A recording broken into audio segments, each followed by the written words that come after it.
100. They got away with it, so you got to give him that. He was bigger, way bigger. Boxing should go back to what it used to be. These guys, they come in the next day rehydrated 20, 30 pounds, but they were the night before. What is that? Then if you can't make that weight the second day, then you should fight. You should move up. Don't take advantage like that and then use it to your advantage. And he's coming in maybe 170 at the most.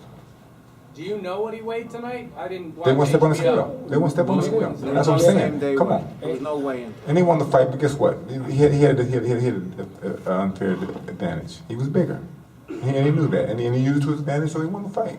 I can't take that from him, but I will take the fact that you weren't even super middleweight. You weren't even light heavyweight. You were cruiserweight, and I guarantee you were in that range. And that's the big. When you're fighting someone and he's about 170 the most, it shows. And then the bigger guy, so you can take his punch, you can walk him down. You can do things that you never done in other fights. You can do that with Triple G. Because you didn't weigh that much. Even though you did weigh that much, you can do the same with Triple G. Because you never do that with this kid, so he got away with it. And the sanctioning body should be not allowing that. Well, listen, the sanctioning body, the commission, they shouldn't allow it. They got to step up. They say they're for the betterment of the fighters and their health. What were they? Why did they make him listen? I don't care who the fighter is. You're not that much bigger than boxing.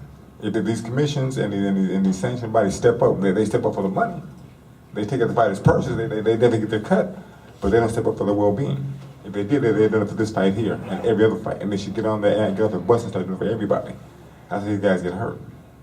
When I was fighting, that's what we did. We weighed in the same day. We used to weigh in 12 noon, and then we fight 8 o'clock that night. You can put on 20, 30 pounds. Now they do that now. These commissions and these sanctioned bodies, they say nothing. When they get their money, they look the other way. That's the fighters. Time for one last question.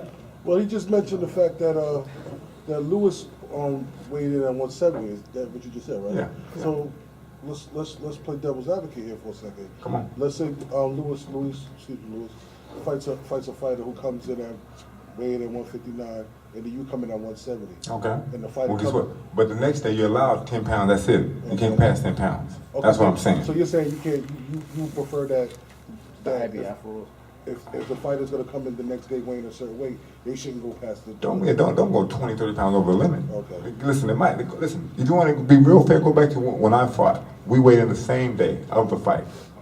You can put 20, 30 pounds back on.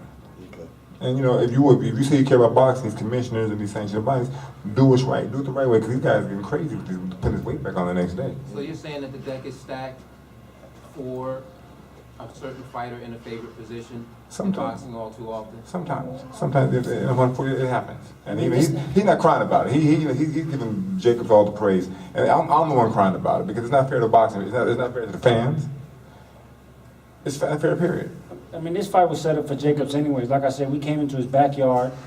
The fight was offered Friday. It had to be said yes or no by the end of the day. Originally, we were going to fight for my USBA title, which would have forced the 10-pound weigh-in the next day. The first contract had it on there, but the commission contract didn't. So there was no 10-day weigh-in. There was no HBO weigh-in prior to they usually do the HBO weigh-in. There wasn't that. There's no excuses, Like I said, Jacobs just had a better night tonight. We will be better. We will be back. We're just back to the drawing board. This is just a great learning experience. I came to fight, my circumstances could have been better, but I left my heart out tonight. Sorry to the fans, but I will be back. I will become bringing wars. I'm going to keep talking. I'm going to keep selling myself. I'm going to keep selling these fights. Until, let's be real, I made this fight interesting. If it wasn't for me talking, the fight probably wouldn't have been as interesting as it was. And my foot wouldn't have been as burning like it was. It would have been a better fight too. But it is what it is. It was just a great learning experience for Team Arias. I'm just glad, that I was on the stage.